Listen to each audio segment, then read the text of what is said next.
Good afternoon, my dear students. Welcome back to 31st session of Business Regulation. നമ്മൾ remedies for breach of contract എന്നുള്ള ഒരു ടോപ്പിക്കാണ് നമ്മൾ കഴിഞ്ഞ ദിവസങ്ങളിൽ ഡിസ്കസ് ചെയ്തുകൊണ്ടിരുന്നത്. അതിൻ്റെ ലാസ്റ്റ് പോർഷനായിട്ട് നമുക്ക് distinguish between liquidated damages and penalty, അതുപോലെ തന്നെ ഇംഗ്ലീഷ് ലോ, ഇന്ത്യൻ ലോയിൽ നമുക്ക് ലിക്വിഡേറ്റഡ് ഡാമേജസ് ആൻഡ് പെനാൽറ്റി തമ്മിലുള്ള വ്യത്യാസം, ഇതാണ് നമുക്ക് ഇന്ന് സ്റ്റാർട്ട് ചെയ്യാനുള്ളത്. അപ്പോൾ അതിന് മുമ്പായിട്ട് നമ്മൾ കഴിഞ്ഞ സെഷനിൽ പറഞ്ഞതായിരുന്നു എന്താണ് ലിക്വിഡേറ്റഡ് ഡാമേജസ് ആൻഡ് എന്താണ് പെനാൽറ്റി. അതായത് ഇത്രയേ ഉള്ളൂ, ഒരു കോൺട്രാക്റ്റിൽ ഏർപ്പെടുന്ന സമയത്ത് തന്നെ ആ കോൺട്രാക്റ്റിലുള്ള പാർട്ടീസ് തമ്മിൽ സപ്പോസ് ആ കോൺട്രാക്റ്റിൽ നിന്നും ഏതെങ്കിലും ഒരു പാർട്ടി ഡീവിയേറ്റ് ചെയ്ത് പോയി കഴിഞ്ഞാൽ അതിന് കോമ്പൻസേഷൻ കൊടുക്കണം എന്നുള്ള മുൻകൂട്ടിയുള്ള തീരുമാനമുണ്ട്. അതിനെയാണ് നമ്മൾ ലിക്വിഡേറ്റഡ് ഡാമേജസ് ഓർ പെനാൽറ്റി എന്ന് പറയുന്നത്. ഇപ്പം ഒരു കോൺട്രാക്റ്റ് പെർഫോം ചെയ്യാനായിട്ട് ഒരു അഗ്രിമെൻ്റ് ഒക്കെ പെർഫോം ചെയ്യാനായിട്ട് തീരുമാനിക്കുമ്പോൾ ആ കോൺട്രാക്റ്റ് പെർഫോം ചെയ്തില്ലെങ്കിൽ യഥാർത്ഥത്തിൽ എത്രയാണോ ഡാമേജ് വരുന്നത് അതിനെ എക്സീഡ് ചെയ്ത് അതിന് പ്രൊപ്പോർഷനേറ്റ് അല്ലാത്ത രീതിയിൽ ഒരു കോമ്പൻസേഷൻ ഫിക്സ് ചെയ്താൽ അതിനെയാണ് നമ്മൾ ശരിക്കും പെനാൽറ്റി എന്ന് പറയുന്നത്. ലിക്വിഡേറ്റഡ് ഡാമേജ് എന്ന് പറഞ്ഞു കഴിഞ്ഞാൽ ഒരു കോൺട്രാക്റ്റ് പെർഫോം ചെയ്യാതെ പോയി കഴിഞ്ഞാൽ അതിനുണ്ടാവുന്ന ഡാമേജിന് ഒരു പർട്ടിക്കുലർ എമൗണ്ട് ഫിക്സ് ചെയ്തിട്ട് ആ എമൗണ്ടിൻ്റെ ഉള്ളിൽ തന്നെയായിരിക്കണം കോമ്പൻസേഷൻ വരേണ്ടത്. അതിനെയാണ് നമ്മൾ ലിക്വിഡേറ്റഡ് ഡാമേജ് എന്ന് പറയുന്നത്. അപ്പോൾ എന്താണ് ലിക്വിഡേറ്റഡ് ഡാമേജ്, എന്താണ് പെനാൽറ്റി എന്നുള്ളത് നിങ്ങൾക്ക് മനസ്സിലായിട്ടുണ്ടാവും. അപ്പോൾ ഇതനുസരിച്ച് നമുക്ക് ഇത് തമ്മിലുള്ള വ്യത്യാസം എന്താണെന്ന് നോക്കാം. രണ്ടിൻ്റെ ഡെഫിനേഷൻ ക്ലിയർ ആണെങ്കിൽ നിങ്ങൾക്ക് സംഗതി എളുപ്പമാവും. ഒരു എക്സാമ്പിൾ കൂടി ഞാൻ പറയാം. രണ്ടുപേരും നമ്മളൊരു കോൺട്രാക്ട് ഫോം ചെയ്തു.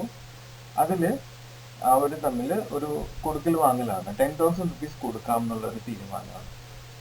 അപ്പം ആ 10,000 കൊടുത്തില്ലെങ്കിൽ, ആ ഒരു പർട്ടിക്കുലർ ടൈമിനുള്ളിൽ കൊടുത്തില്ലെങ്കിൽ, പിന്നീട് ആ കൊടുക്കേണ്ട ആൾ അത് 12,000 ആയിട്ട് കൊടുക്കണം എന്ന് പറഞ്ഞ് തീരുമാനിക്കുകയാണ് ആ കോൺട്രാക്ട് ഫോം ചെയ്യുമ്പോൾ തന്നെ.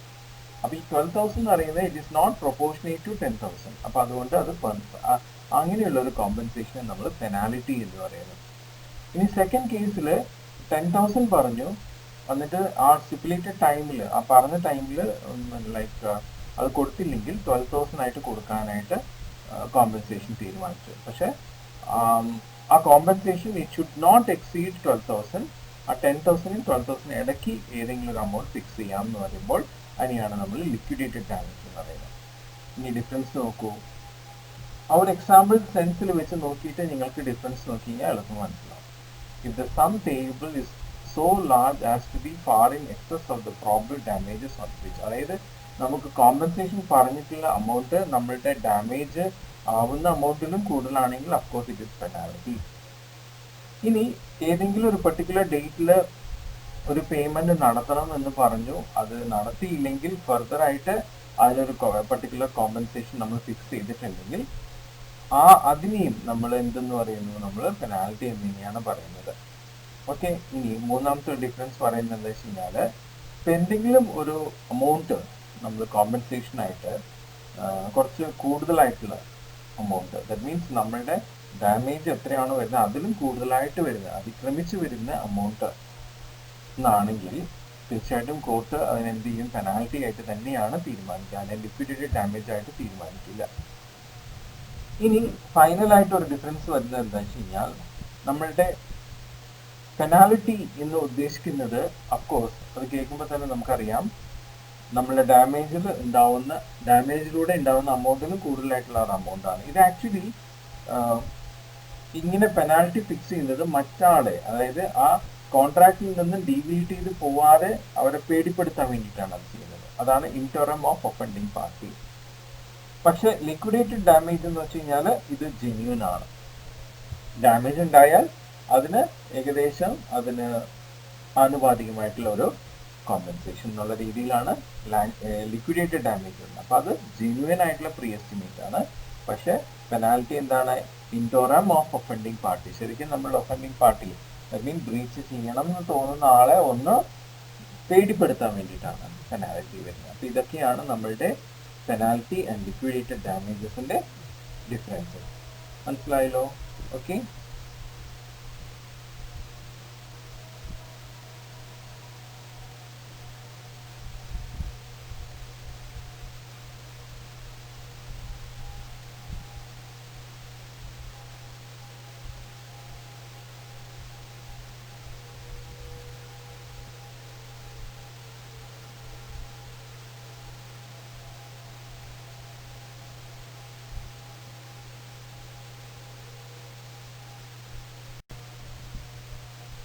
ഓക്കെ ഡിയർ സ്റ്റുഡൻസ്, ഇനി നമുക്ക് നമ്മുടെ ലിക്വിഡേറ്റഡ് ഡാമേജും പെനാൽറ്റിയും ഇംഗ്ലീഷ് ലോയിലും ഇന്ത്യൻ ലോയിലും എങ്ങനെയാണെന്ന് നോക്കാം. ഇപ്പോൾ പെനാൽറ്റി ആണ് നമ്മൾ എടുക്കണമെങ്കിൽ ഒരു കോൺട്രാക്റ്റിൽ ആരെങ്കിലും ഒരു പാർട്ടി ബ്രീച്ച് ചെയ്യാതിരിക്കാൻ വേണ്ടിയിട്ട് ഫോം ചെയ്യുന്ന compensation that is disproportionate to the exact damage. ആ എക്സാക്ട് ഡാമേജിലും എക്സീഡ് ചെയ്തിട്ടുള്ള amount ആണ് എന്ത് പെനാൽറ്റി ആയിട്ട് ഫിക്സ് ചെയ്യുന്നത്. അങ്ങനെ ഒരു പാർട്ടി ബ്രീച്ച് ചെയ്താൽ സപ്പോസ് ഈ പറയുന്ന പെനാൽറ്റിയിൽ എന്താണ് അമൗണ്ട് പറഞ്ഞിരിക്കുന്നത് ആ എൻറ്റയർ അമൗണ്ടും അയാൾ പേ ചെയ്യേണ്ടത് ബാധ്യത വരുന്നു. And it is supported in English law. അത് ഇംഗ്ലീഷ് ലോ സപ്പോർട്ട് ചെയ്യണം. പക്ഷെ ഇന്ത്യൻ ലോ അത് ഒരിക്കലും സപ്പോർട്ട് ചെയ്യുന്നില്ല. ഇന്ത്യൻ ലോ അപ്പം എന്താ ചെയ്യാൽ ആ പാർട്ടിയുടെ അടുത്ത് പേ ചെയ്യാൻ പറയും, but he should not exceed the exact amount which is fixed as a compensation. Compensation fix ചെയ്തേക്കുന്ന അമൗണ്ടിൽ എക്സീഡ് ചെയ്യാൻ പാടില്ല. എക്സാമ്പിൾ ഉണ്ട്, അക്ഷയ് ആൻഡ് ബാല അവരൊരു അഗ്രിമെന്റ് ഫോം ചെയ്തു. എന്നിട്ട് അവർ തീരുമാനിച്ചു ഇതിൽ ആരെങ്കിലും ഡിവീറ്റ് ചെയ്ത് പോവാണെങ്കിൽ they must pay A compensation of 10,000 rupees. പക്ഷേ ഇംഗ്ലീഷ് ലോ അനുസരിച്ചാണെങ്കിൽ എക്സാക്ട്ലി ആ 10,000 rupees തന്നെ പേ ചെയ്യണമായിരുന്നു. ഇന്ത്യൻ ലോ അനുസരിച്ചാണെങ്കിൽ അക്ഷയ് എന്ത് ചെയ്യണം, ഒരു amount that should not exceeding 10,000 ആണ് പേ ചെയ്യുന്നത്. ഇതാണ് ഇംഗ്ലീഷ് ലോയിലും ഇന്ത്യൻ ലോയിലും നമ്മുടെ പെനാൽറ്റിക്കുള്ള കാര്യങ്ങൾ. ഇനി ലിക്വിഡേറ്റഡ് ഡാമേജിന്റെ കാര്യങ്ങൾ എങ്ങനെയാണ് നമുക്ക് നെക്സ്റ്റ് സ്ലൈഡിൽ നോക്കാം. ഓക്കെ,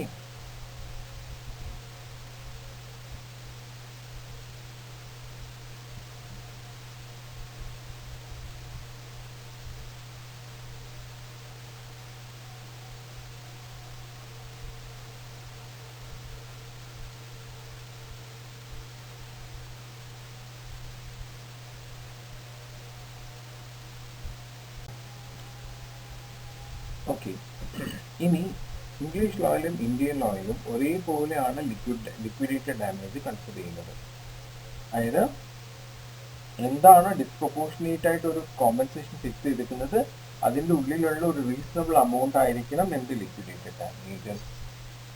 ഓക്കെ, അപ്പോൾ ഇംഗ്ലീഷ് ലോ സപ്പോർട്ട് ചെയ്യുന്നത് പെനാൽറ്റീനെ, ഇന്ത്യൻ ലോ പെനാൽറ്റീനെ സപ്പോർട്ട് ചെയ്യുന്നതല്ല. എന്ത് പെനാൽറ്റി ആണെങ്കിലും അതിനെ ലിക്വിഡേറ്റഡ് ഡാമേജ് ആയിട്ട് കൺസിഡർ ചെയ്യുന്നത്. പക്ഷേ ഇംഗ്ലീഷ് ലോയിലും ഇന്ത്യൻ ലോയിലും ഒരേപോലെ കൺസിഡർ ചെയ്യുന്നതാണ് ഇത് ലിക്വിഡേറ്റഡ് ഡാമേജസ്. ഇത്രയാണ് നമുക്ക് remedies to the breach of കോൺട്രാക്റ്റിൽ വരുന്ന ടോപ്പിക്സ്. ഇനി അടുത്ത ടോപ്പിക് നമുക്ക് നോക്കാം, that is what is called quasi contract. Quasi contract എന്ന് പറയുന്നത് actually it is not a contract, ഒരു കോൺട്രാക്ട് അല്ല. പക്ഷേ ഒരു കോസി കോൺട്രാക്റ്റിലൂടെ എന്താവുന്നു, ഒരാൾക്ക് ഒരു ബാധ്യത ഉണ്ടാവുന്നു. അപ്പോൾ ഇതൊരു എക്സെപ്ഷൻ കൈൻഡ് ഓഫ് കോൺട്രാക്റ്റ് ആണ്. ഇതുവഴി ഒരാൾക്ക് ഒരു ബാധ്യത ഉണ്ടാവുന്നു. ആ ബാധ്യത എന്ന് പറയുന്നത് നമ്മുടെ കോൺട്രാക്റ്റിലുള്ള ബാധ്യതയെ പോലെയാണ്. ഈ കോസി കോൺട്രാക്ട് ഫോം ചെയ്തേക്കുന്നത് according to the principle of equity. എന്താണ് പ്രിൻസിപ്പിൾ ഓഫ് ഇക്വിറ്റി പറയുന്നത് വെച്ച് കഴിഞ്ഞാൽ ഒരാളും ന്യായമല്ലാത്ത രീതിയിൽ ഒരു ബെനഫിറ്റും നേടാൻ പാടില്ല. അഥവാ നേടിയിട്ടുണ്ടെങ്കിൽ അത് അയാൾ എന്ത് ചെയ്യണം, അതിൻ്റെ ബാധ്യത അയാൾ നിർവഹിക്കണം. ഇതാണ് പ്രിൻസിപ്പിൾ ഓഫ് ഇക്വിറ്റി. അപ്പോൾ ആ ഒരു പ്രിൻസിപ്പിൾ ഓഫ് ഇക്വിറ്റി നിർവഹിക്കാനാണ് നമ്മൾ കോസി കോൺട്രാക്ട് ഫോം ചെയ്തിട്ടുള്ളത്. അതിലൂടെ ഫോം ചെയ്യുന്ന ഒബ്ലിഗേഷൻ. ഇങ്ങനെ ഒരു കോസി കോൺട്രാക്ട് നമ്മൾ മനഃപൂർവ്വം ഉണ്ടാക്കുന്നതല്ല, പക്ഷെ ചില സിറ്റുവേഷനിൽ അങ്ങനെ ഉണ്ടായി പോകുന്നതാണ്.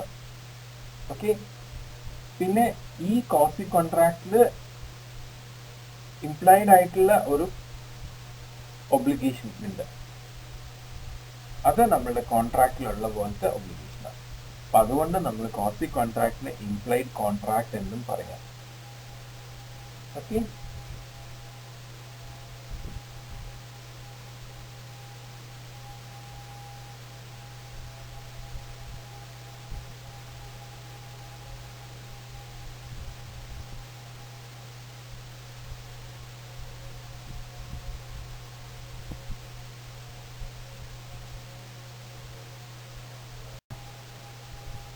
ഓക്കെ മൈ ഡിയർ സ്റ്റുഡൻസ്, ഇനി നമ്മുടെ ഇന്ത്യൻ ലോയിൽ കോസി കോൺട്രാക്റ്റിനെ കുറിച്ച് എന്താ പറയണമെന്ന് നോക്കാം.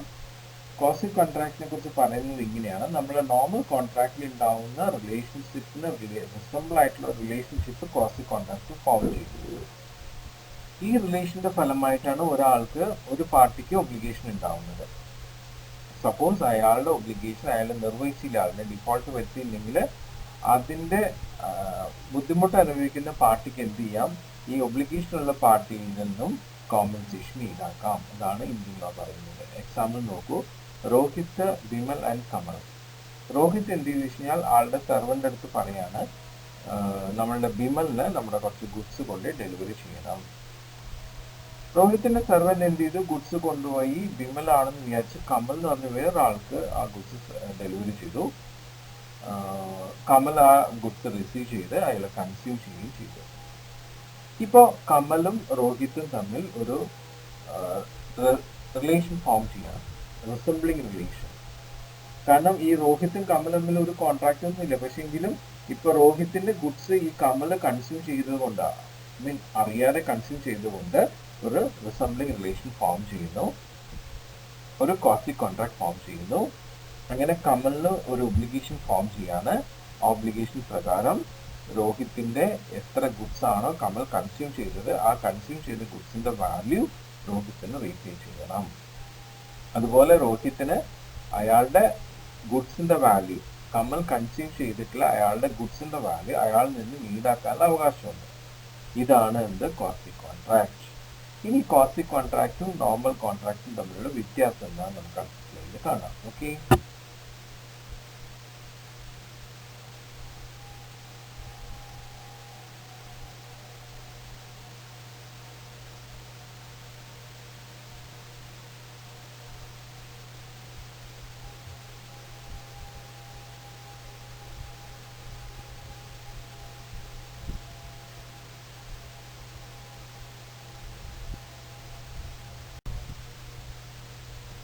ഓക്കെ, നമുക്ക് നമ്മളുടെ നോർമൽ കോൺട്രാക്റ്റും ക്വാസി കോൺട്രാക്റ്റും തമ്മിലുള്ള വ്യത്യാസം നോക്കാം.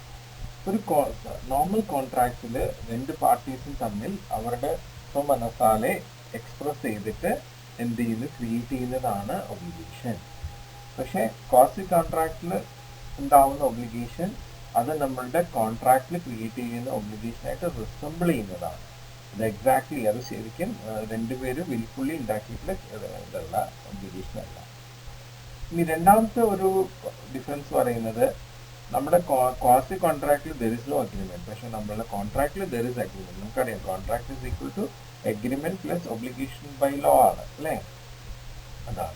പിന്നെ ഒരു ക്വാസി കോൺട്രാക്റ്റിൽ നമ്മളുടെ കോൺട്രാക്റ്റിന്റെ എസെൻഷ്യൽസ് ഒന്നും ഉണ്ടാവില്ല, പക്ഷെ നമ്മളുടെ ഒരു നോർമൽ കോൺട്രാക്റ്റിൽ എല്ലാ എസെൻഷ്യൽ എലമെന്റ്സും ഉണ്ടാവും.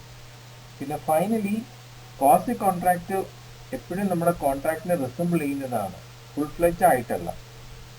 അപ്പൊ അതുകൊണ്ട് അതിനെ നമുക്കൊരു ഇംപ്ലൈഡ് കോൺട്രാക്ട് എന്ന് പറയും. പക്ഷെ നമ്മളുടെ യഥാർത്ഥ ഒരു കോൺട്രാക്ട് ഫുൾ ഫ്ലെഡ്ജ് ആയിട്ട് ഉള്ള ഒരു കോൺട്രാക്ട് ആണ്, അത് ബൈൻഡിങ് കോൺട്രാക്ട് ആണ്, binding the both parties. Okay, അപ്പൊ ഇതൊക്കെയാണ് നമ്മളുടെ ക്വാസി കോൺട്രാക്റ്റും കോൺട്രാക്റ്റും തമ്മിലുള്ള ഡിഫറൻസസ്. ഇത്രയും നമ്മൾ ഇന്നത്തെ സെഷനിൽ കംപ്ലീറ്റ് ചെയ്യാണ്. ഇനി ബാക്കി നമുക്ക് അടുത്ത സെഷനിൽ കാണാം. So till then it's bye and all of you take care. Okay.